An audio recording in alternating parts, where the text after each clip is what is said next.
देखो बेटा, जो आज का टेस्ट था उसका फिजिक्स का जो सॉल्यूशन तुमको हिंट देना है मुझे।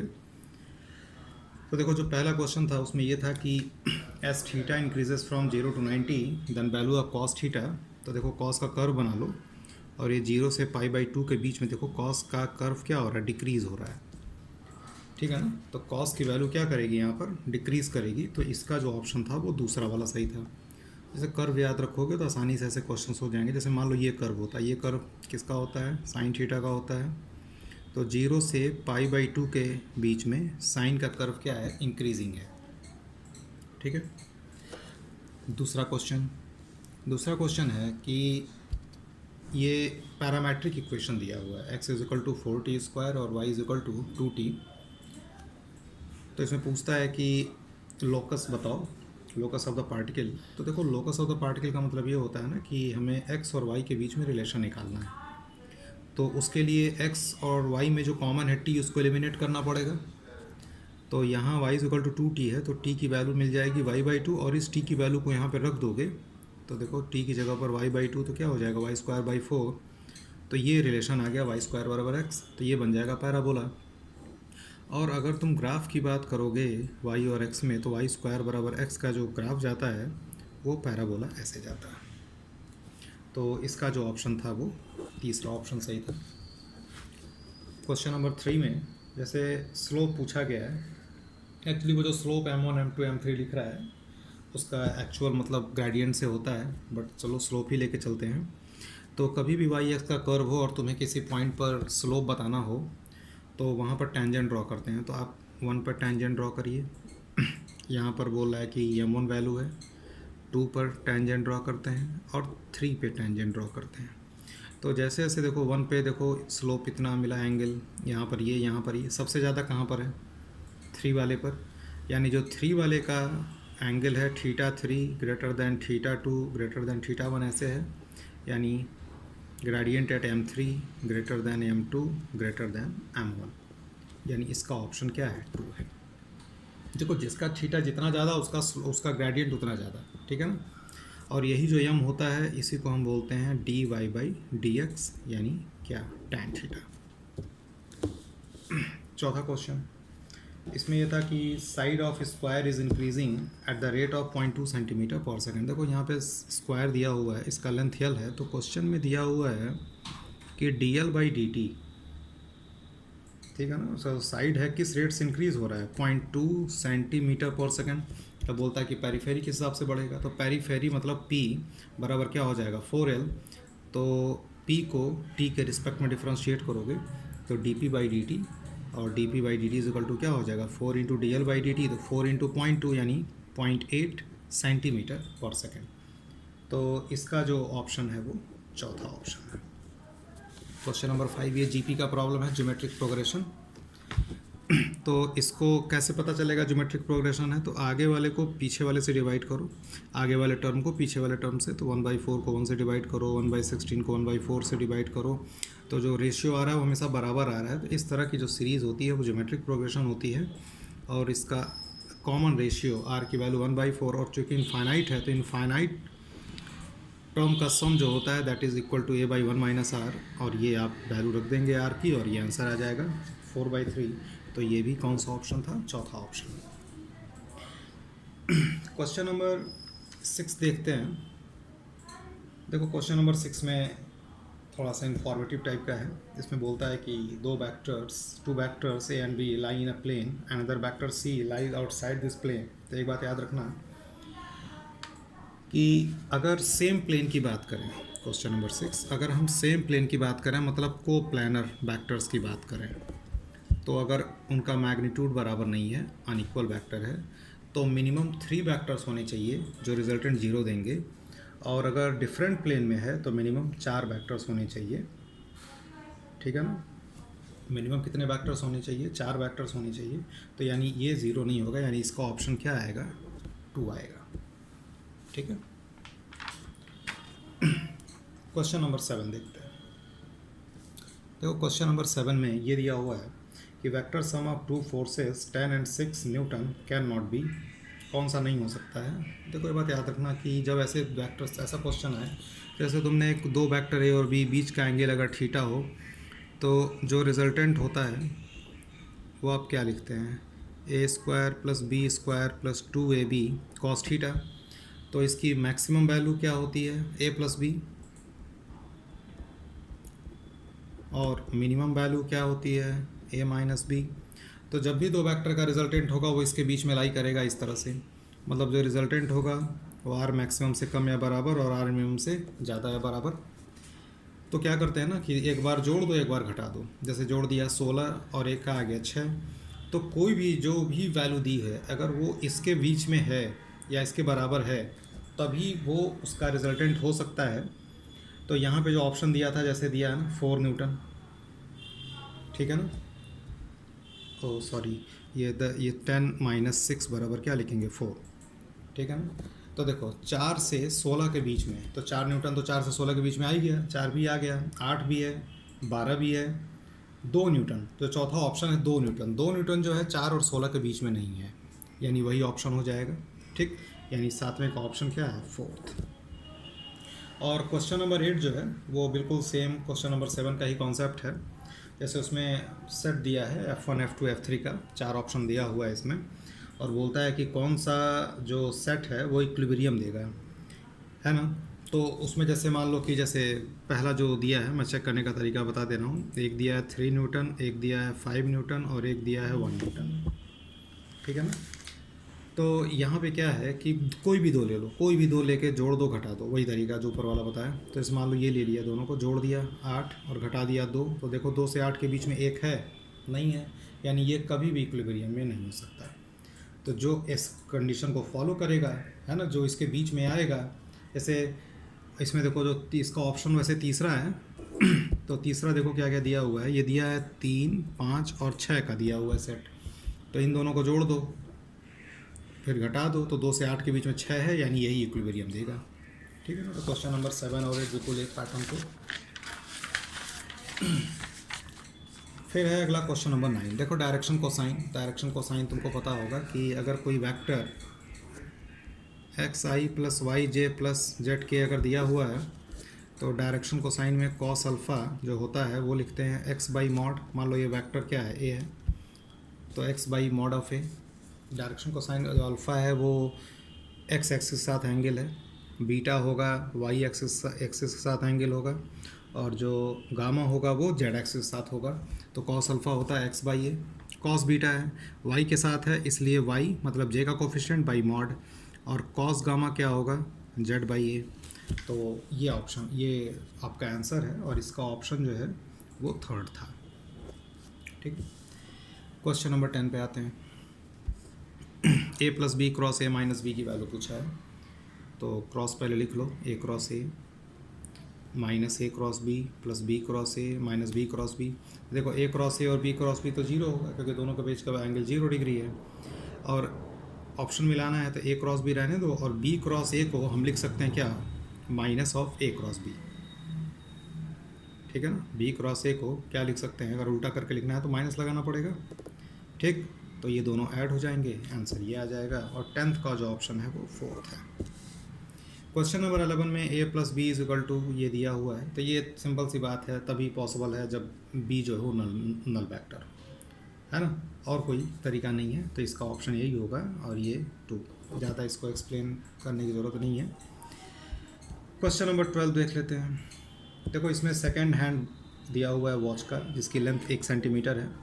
तो बोलता है कि change in velocity in 15 second. देखो जो सेकेंड हैंड क्लॉक होता है उसका टाइम पीरियड 60 सेकंड होता है, तो 4 सेकंड में ये मान लो 4 स्लॉट में चलेगा, तो मान लो यहाँ से यहाँ तक जाने में 15 सेकंड लेगा, ये वाला 15 लेगा, ये 15, ये 15।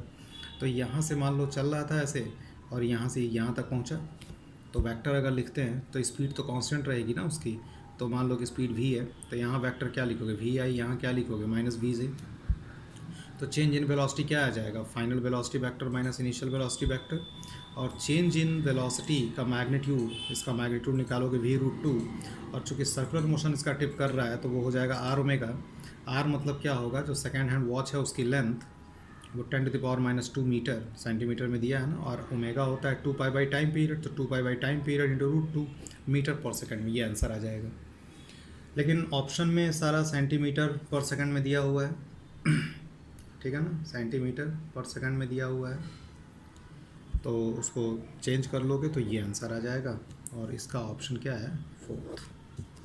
क्वेश्चन नंबर 13 में इसमें पैरेलल होने की कंडीशन बतानी है। तो देखो कोफिशिएंट्स का रेशियो बराबर करना है।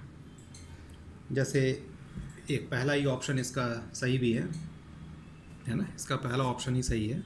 तो उसमें जैसे पहला ऑप्शन ये दिया हुआ है 3i + 6j + 9k, एक वेक्टर ये दिया हुआ है, और i + 2j + 3k दूसरा दिया है। तो कोफिशिएंट्स का रेशियो देख लो। जैसे यहाँ i का कोफिशिएंट का रेशियो क्या आएगा, 3/1, 6/2, j का कोफिशिएंट का रेशियो, k के कोफिशिएंट का रेशियो, देखो तीनों बराबर है। तो जब ऐसा कंडीशन होता है तभी वो पैरेलल होता है। क्वेश्चन नंबर 14 में इसमें दिया है कि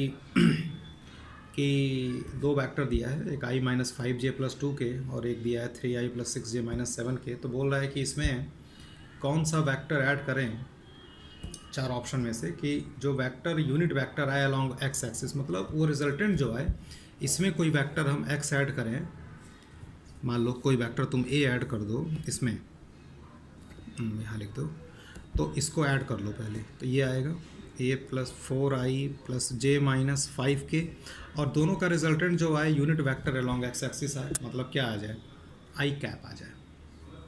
ठीक, तो अब आप इसको सॉल्व कर लीजिए ले जाकर, तो आंसर आ जाएगा -3i, जो वेक्टर आएगा इधर ट्रांसफ़र कर लो, तो -3i - j + 5k। तो इसका ऑप्शन जो है वो 3rd वाला था। क्वेश्चन नंबर 15 में थोड़ा सा कैलकुलेटिव हो सकता है ये क्वेश्चन, ठीक है ना। ध्यान से देखो, इसमें दिया कि एक वेक्टर a है और उसको हम थीटा एंगल घुमा रहे हैं, ये घुमा दिया थीटा एंगल। तो बोल रहा है कि magnitude of change in vector, तो चेंज इन वेक्टर मतलब फाइनल पोजीशन माइनस पहले इनिशियल पोजीशन निकालो। तो अच्छा से मान लो कि वेक्टर ऐसे था, तो इसका कोऑर्डिनेट क्या था, a0, इसको घुमाया हमने थीटा एंगल, तो इसका कोऑर्डिनेट जब लिखोगे तो ये परपेंडिकुलर डालोगे ना, ये a है, ये a cos थीटा, यानी x की value a cos theta, y की वैल्यू a sin थीटा लिख दिया, और चेंज निकालो। तो देखो ये वेक्टर लिखोगे, ये पोजीशन लिखोगे, a cos theta i cap, ठीक, मैं यहाँ पे लिख देता, इसका क्या लिखोगे, a cos theta i cap + a sin theta j cap - a i cap. तो ये वाला और ये वाला एक साथ लिख दिया मैंने यहाँ पे, ये वाला। अब इसका मॉड निकाल रहे हैं, ये मॉड निकाल रहे हैं। अब यहाँ तक आ गए। अब इस स्टेप को थोड़ा सॉल्व करने में लोग कंफ्यूज हो जाते हैं। तो सिंपल है, जो फार्मूला तुमको बताया गया है कि cos 2 थीटा हम लिखते हैं ना 1 - 2 sin स्क्वायर थीटा, तो यहाँ पे cos थीटा लिखना है ना, मतलब 2 थीटा की जगह थीटा लेना है। तो 2 थीटा की जगह थीटा रखोगे तो थीटा की जगह पर θ/2 रखोगे, क्योंकि 2 थीटा को थीटा करने का मतलब आधा कर रहा है ना, तो इसको भी आधा करना पड़ेगा। तो cos थीटा की जगह ये लिख दिया, सॉल्व कर लिया, आंसर ये आ गया। यानी इसका जो ऑप्शन है वो तीसरा है। फिर आते हैं क्वेश्चन नंबर 16। ठीक, ये सिर्फ आपको मैथमेटिक्स चेक करने के लिए दिया था। इस तरह के क्वेश्चंस के आने की प्रोबेबिलिटी तो मेरे हिसाब से बहुत ज़्यादा नहीं है, लेकिन फिर भी आपको ऐसे कॉन्सेप्ट्स आने ज़रूर चाहिए, कहीं ना कहीं यूज़ कर सकते हैं। देखो जैसे ये एक्स एक्सिस, ये वाई एक्सिस, और बोला गया है कि एक पार्टिकल ए है, इधर जा रहा है वो ए वेलोसिटी से, और पार्टिकल बी इधर जा रहा है बी वेलोसिटी से, और सी वाला जो है ये वाई बराबर एक्स लाइन पर इधर जा रहा है। तो तीनों कितने टाइम के बाद सी की वैल्यू क्या हो, टी टाइम के बाद, मतलब बोल रहा है सी की वैल्यू क्या हो ताकि ये कॉलिनियर रहें। कॉलिनियर होने का मतलब होता है कि तीनों पार्टिकल्स एक लाइन में आ जाएं, और एक लाइन में आ जाएंगे तो उसका जो स्लोप होगा, जैसे अगर ये पॉइंट और ये पॉइंट लेके स्लोप निकालें, ये और ये निकालें, स्लोप निकालें, ठीक है ना, मतलब ये बात ऐसे समझ लो, जैसे मान लो ये पॉइंट ए है, ये पॉइंट बी है, ये पॉइंट सी है, सबका अलग अलग कोऑर्डिनेट होगा। तो अगर ये तीनों पॉइंट एक लाइन में है तो ए और बी का स्लोप से बनने वाला स्लोप और बी और सी से स्लोप जो होगा वो बराबर होगा। तो हम क्या करेंगे कि दो दो पॉइंट्स का लेके स्लोप निकालेंगे।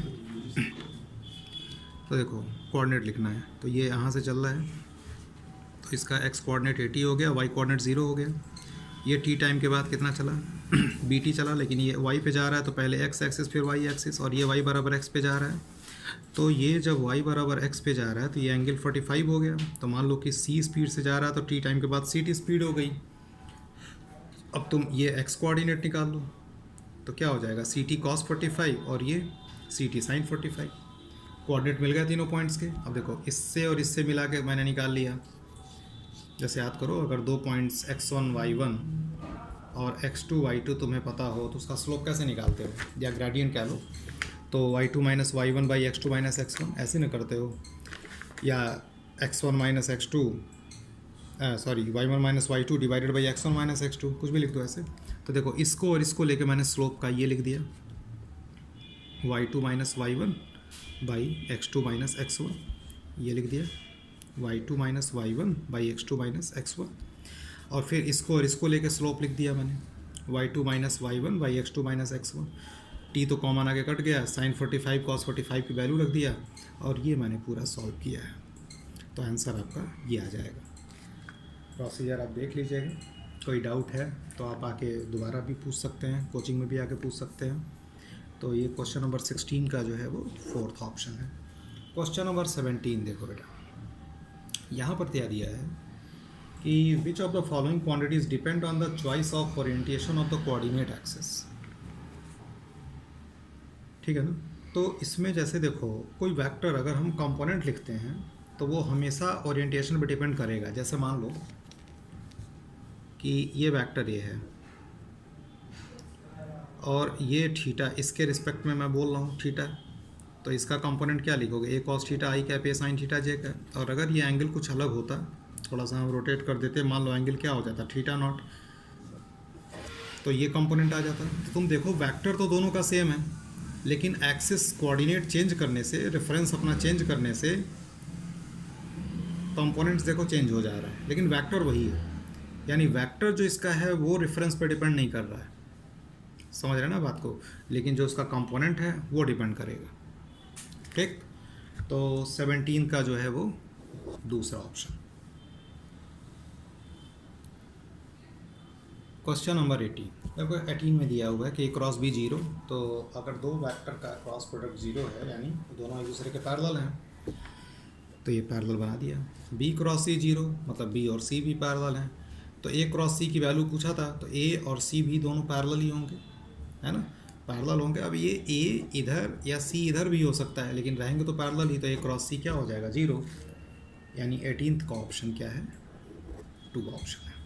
ठीक, दो वेक्टर, अगर मान लो कोई ट्रायंगल है और तुम्हें वेक्टर दिया गया, ये वेक्टर ए और ये वेक्टर बी, और इसका ट्रायंगल का एरिया पूछा जाए तो फार्मूला ये होता है। तो यहाँ पे क्वेश्चन नंबर 19 में दोनों का वेक्टर दे रखा है, ये है ना, क्रॉस प्रोडक्ट ले लिया, ये आ गया, और इसका मॉड लेके सॉल्व किया, 3√2/2 आया, तो √2 से ये नीचे आएगा, √2 आ जाएगा, तो आंसर ये 3/√2, यानी 19 का ऑप्शन क्या है, 3 है। क्वेश्चन नंबर 20 देखते हैं। देखो 20 में ये दिया है कि दो वेक्टर ए और बी है, और वो वेक्टर जो है वो साइड ऑफ ट्रायंगल दिखाता है, तो थर्ड साइड का लेंथ क्या हो सकता है। तो एक चीज़ है, जैसे मान लो कि मैं अगर ऐसे बनाता हूँ डायग्राम कि वेक्टर ए में वेक्टर बी ऐड किया तो ए प्लस बी, तो उसका रिजल्टेंट सी है, यानी जो तीसरा वेक्टर मिलेगा दोनों को जोड़ने से मिलेगा, तो वेक्टर ये आ जाएगा, उसका मॉड निकालोगे तो √56। ऐसे भी तो हो सकता है कि ये वेक्टर ए और बी इधर ले लिया, मतलब तीसरा जो साइड है, यानी ए में सी को ऐड करो, तो ए में सी को ऐड करोगे तो ए प्लस सी बराबर क्या होगा, बी होगा, तो सी बराबर क्या आ गया, बी माइनस ए, और बी माइनस ए का मतलब ये वेक्टर, इसका लेंथ 6 आ जाएगा।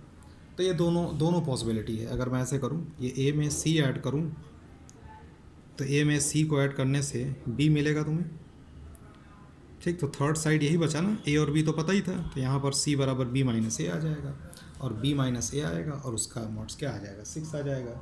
तो 20 का जो ऑप्शन है वो थर्ड है। फिर आते हैं कि क्वेश्चन नंबर 22 देख लेते हैं।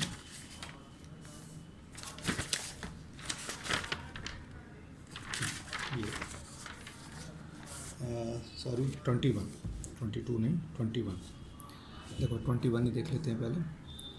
तो 21 में ये क्वेश्चन में दिया हुआ था, और बाकी इसमें दिया है कि कुछ वैल्यू शॉर्टन टाइप का कुछ टर्म लिख के उसकी वैल्यू पूछ रहा है। तो इसमें तुमको चाहिए होगा एंगल, और ये जो क्लू दिया है ये एंगल निकालने के लिए ही दिया हुआ है। तो mod of A plus B क्या होता है, under root A square plus B square plus 2ab cos theta बराबर 3। अब मॉड ऑफ A1 क्या दिया हुआ है 2, और मॉड ऑफ A2 क्या दिया हुआ है 3, क्वेश्चन में दिया हुआ है।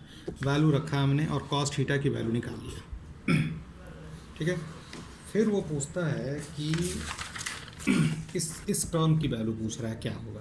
तो यहाँ पे सिंपल आप डॉट प्रोडक्ट लो, तो A1 डॉट 3A1 क्या हो गया 3A1 स्क्वायर, A1 डॉट -4 तो ये हो गया -4A1 A2 कॉस थीटा। तो वो जो mod of A1 plus A2 बराबर 3 दिया हुआ था वो यही कॉस थीटा की वैल्यू निकालने के लिए दिया हुआ था। फिर यहाँ पे देखो इसको, तो माइनस क्या हो गया ये 8A2 स्क्वायर है ना, और फिर ये पूरा एक्सप्रेशन आ गया।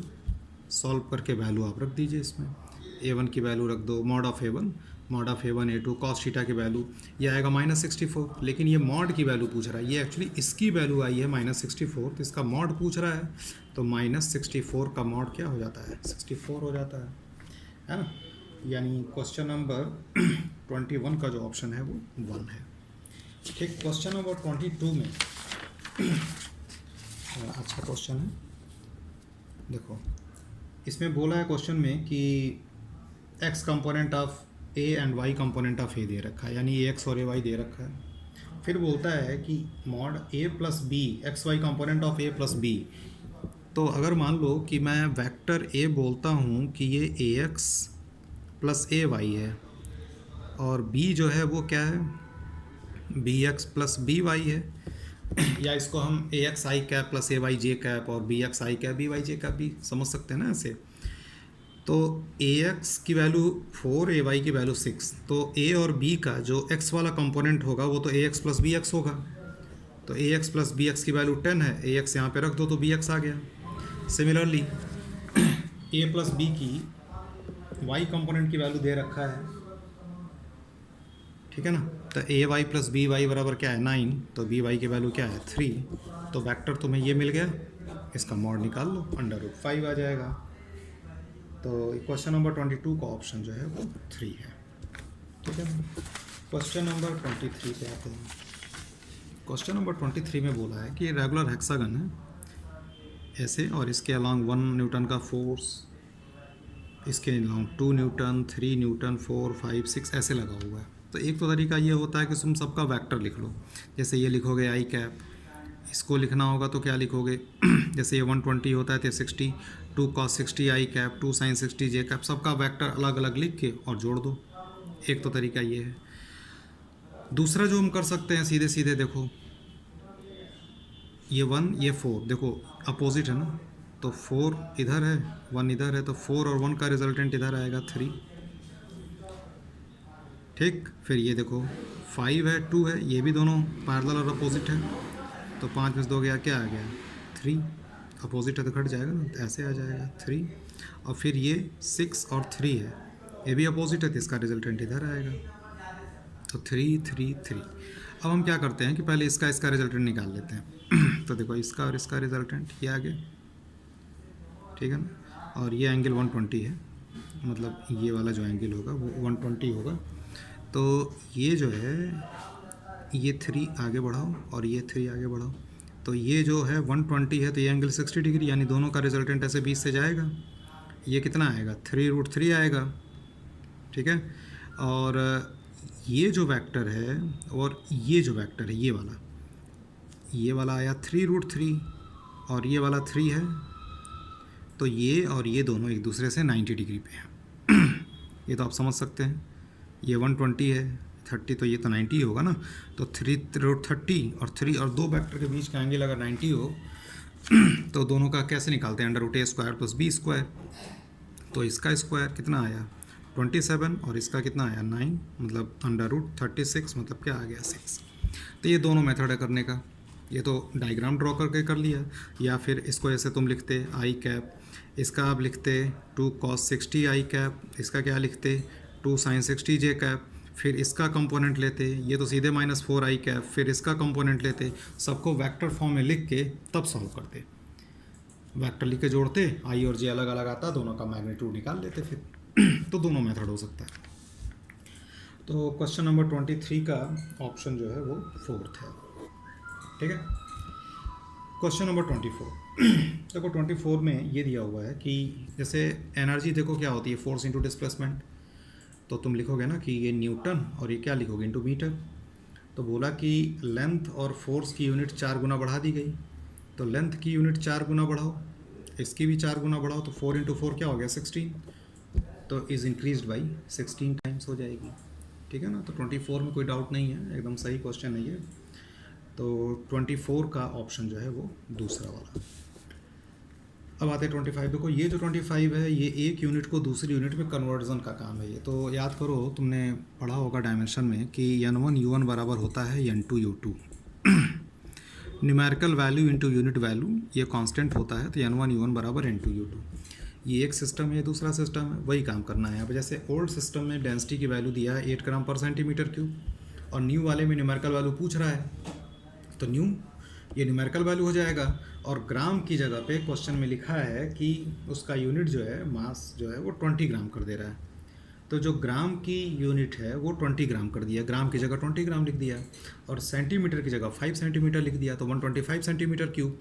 तो देखो ये ग्राम और सेंटीमीटर क्यूब तो कट गया, तो न्यूमेरिकल वैल्यू ये आ गई, यहाँ से 50 आ जाएगी। ठीक है भाई। तो एक सिस्टम, एक यूनिट सिस्टम को दूसरे यूनिट सिस्टम में कन्वर्ट करने का ये तरीका है। तो इसका जो ऑप्शन है वो तीसरा था। ठीक है। Question number 26। देखो ऐसे जो क्वेश्चंस हैं नॉर्मली एग्ज़ाम्स में अगर आ जाए, नॉलेज होनी चाहिए बट लगाना नहीं चाहिए, क्योंकि बहुत टाइम टेकिंग है। ठीक। और कई सारे स्टेप्स होते हैं, कहीं गलत हुआ तो पूरा टाइम तुम्हारा उसमें लॉस हो सकता है। तो ध्यान से देखो इसको। तो ऐसे क्वेश्चंस को करने के लिए जिसमें कई सारे एक्सपेरिमेंट किए गए और रिफ्रैक्टिव इंडेक्स की वैल्यू मिली है तुम्हें कि 1.34, 1.38, 1.32, 1.36, तो सबका पहले मीन वैल्यू निकाल लेते हैं। Mean value of mu, refractive index की वैल्यू निकाल लिया, 1.35 आ गया। और फिर उस सबका जो वैल्यू होती है ना, डेल्टा यू जो निकालते थे उसका, वो प्रोसेस आपको पता होगा। यहाँ से करते हैं ना कि 1.35 जो आई वैल्यू, सभी वैल्यूज़ को घटाते जाओ। तो 1.35 में से 1.34, फिर 1.35 में से 1.38, इसको घटा दिया, फिर इसको माइनस कर दिया। ठीक। और सबकी मॉड वैल्यू लेते हैं है ना। तो सबकी मॉड वैल्यू लिया और उसका एवरेज निकाल रहे हैं, बाई 4 से डिवाइड किया तो 0.02 आ गया। तो delta mu by mu into 100 is equal to value क्या आ गई, 1.48। ठीक है भाई। तो परसेंटेज जो आ गया ये, और बाकी 1.35 प्लस 1.48% में आपका आंसर आ जाएगा ये। ठीक है। तो क्वेश्चन नंबर 27।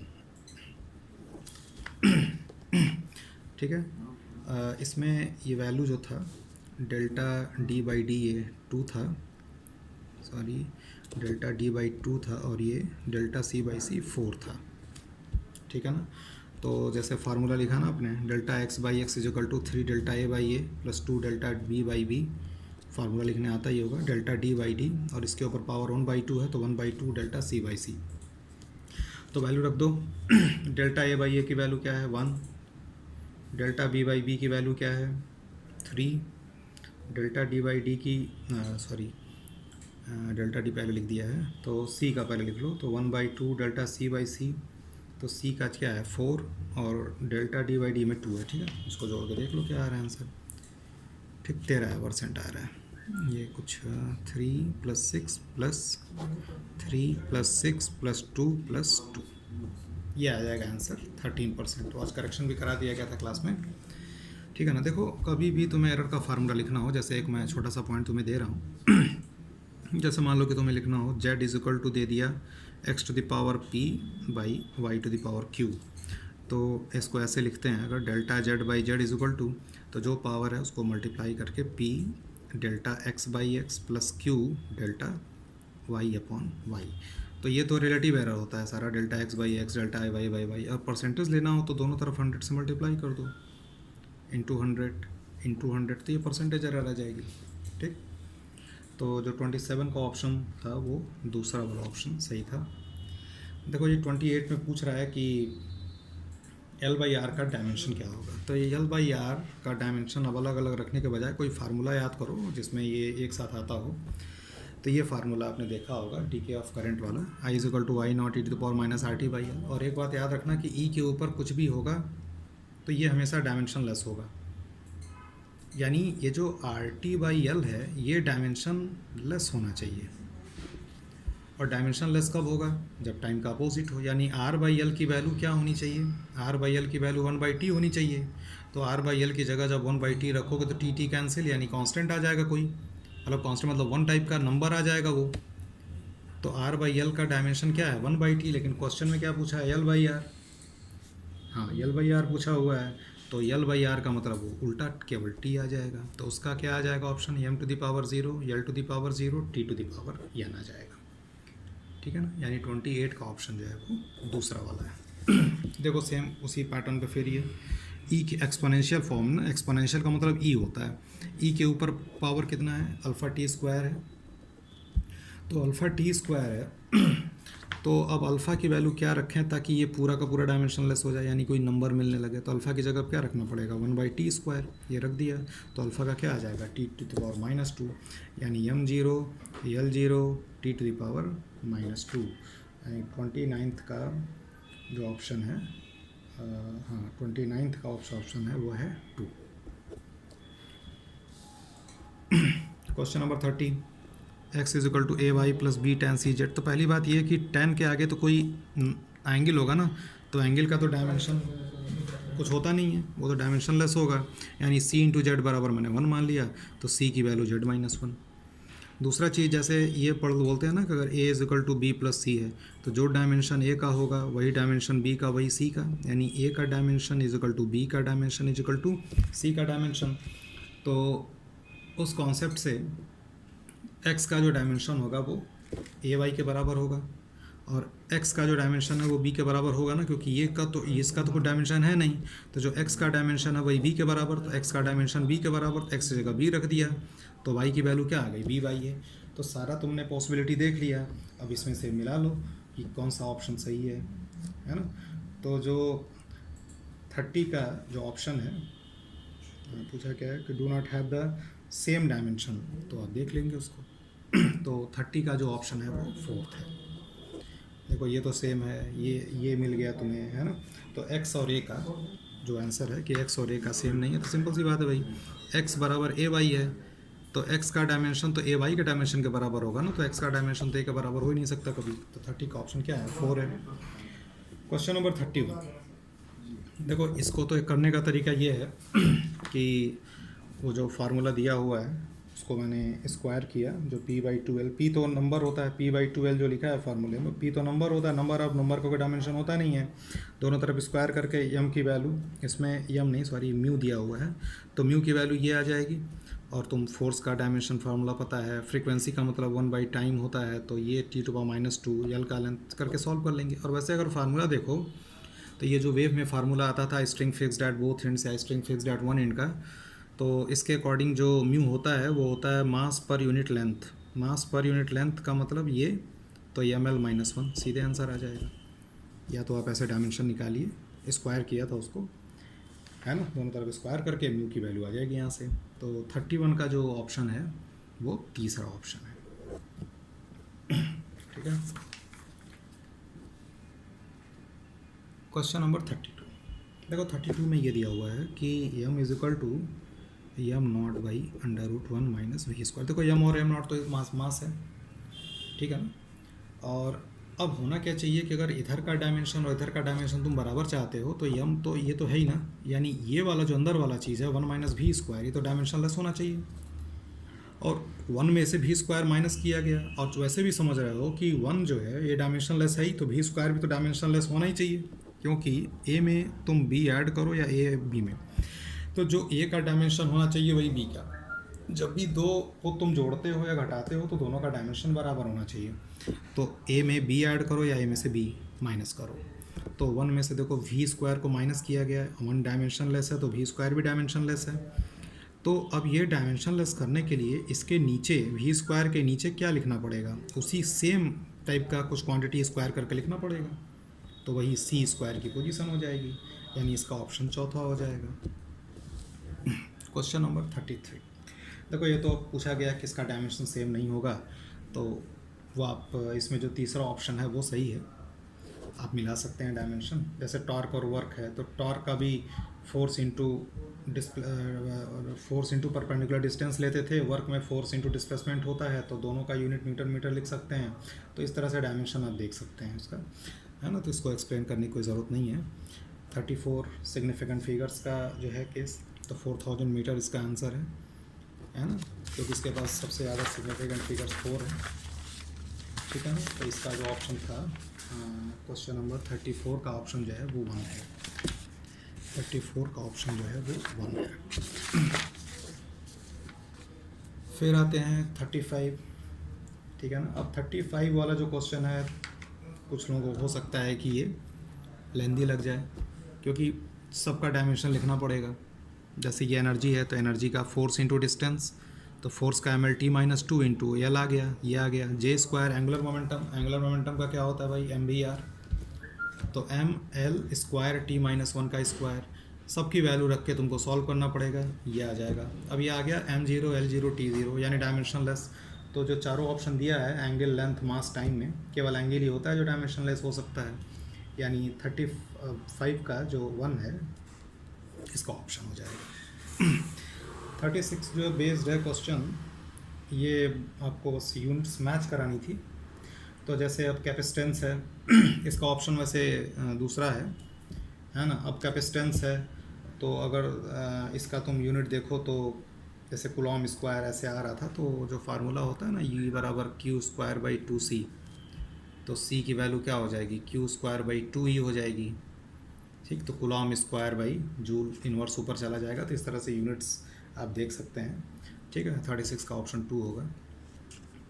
37 में देखो R=V/I दिया है, तो एरर का जब फार्मूला हम लिखते हैं तो plus minus delta V/I plus delta I/I, तो डेल्टा V की वैल्यू क्वेश्चन में 5 दिया हुआ है, और ये V 100 दिया है, और प्लस डेल्टा I की वैल्यू 0.2/10, ये जोड़ के क्या आ गया 0.07, और जो रेजिस्टेंस होगा वो V/I 10 आ गया। तो रिज़ल्ट लिखने का जो पैटर्न है वो यही होता है, 10 प्लस माइनस परसेंटेज में लिखना था, तो इसको 100 से करके परसेंटेज में लिखना था, ये तो रिलेटिव एरर निकाला था ना, तो 10 प्लस माइनस 7% आ जाएगा ये, ठीक है। इतना ओम। 38 जो है डायमेंशन लेस क्वांटिटी। देखो डायमेंशन लेस क्वांटिटी जो है उसके पास यूनिट हो सकती है, तो इसका सीधे सीधे आंसर है मैं हैव यूनिट। और कुछ और भी चीज़ें हैं, जैसे फिज़िकली करेक्ट है या डायमेंशनली करेक्ट है ना, उसको भी एक बार तुम लोग देख लेना। क्वेश्चन नंबर 39 पे, या physical to AT plus BT²।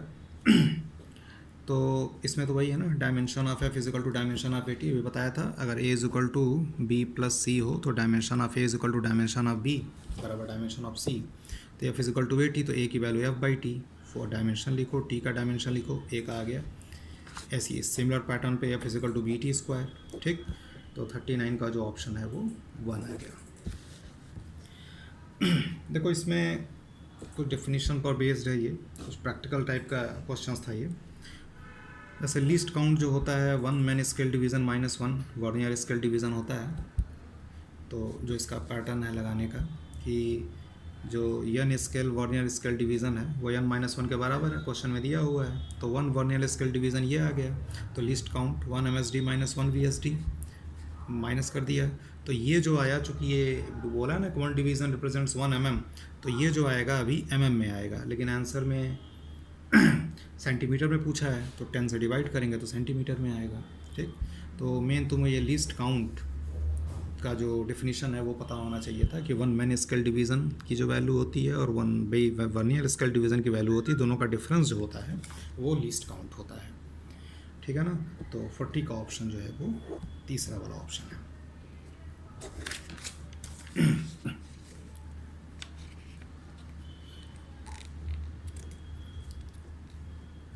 ठीक है ना। अब ये अगला जो क्वेश्चन है वो 41 का जो क्वेश्चन है, तो देखो सेम पैटर्न पे क्वेश्चन था, ये जो 40 वाला क्वेश्चन था वही 41 वाला क्वेश्चन है। सोल्यूशन आपको दिख रहा है तो इसको एक्सप्लेन करने की ज़रूरत नहीं है। 42 काइनेटिक एनर्जी दिया हुआ है और percentage error in mass and speed पूछ रहा है, तो k is equal to half M B square, तो delta k by K is equal to delta m by M plus 2 delta v by V, है ना। तो फार्मूला लिख लो, सारा दे रखा है यहाँ पे। अब जैसे डेल्टा m बाई एम की वैल्यू क्या दिया है क्वेश्चन में 2%, तो ये मतलब मैं ये रिलेटिव एरर है, तुम चाहो तो इधर 100 से मल्टीप्लाई करके परसेंटेज एरर बना लेते हो, ठीक है ना। क्योंकि आपको सिर्फ ऑब्जेक्टिव सॉल्व करना है तो डायरेक्ट आप आंसर लिख सकते हैं। तो ये वैल्यू 2 हो गई, ये वैल्यू, तो ये आगे आंसर कितना 8%, यानी जो 42 का आंसर है वो 2 वाला है। और पूछा बोलता है कि when copper spare is heated maximum percentage change will observed in.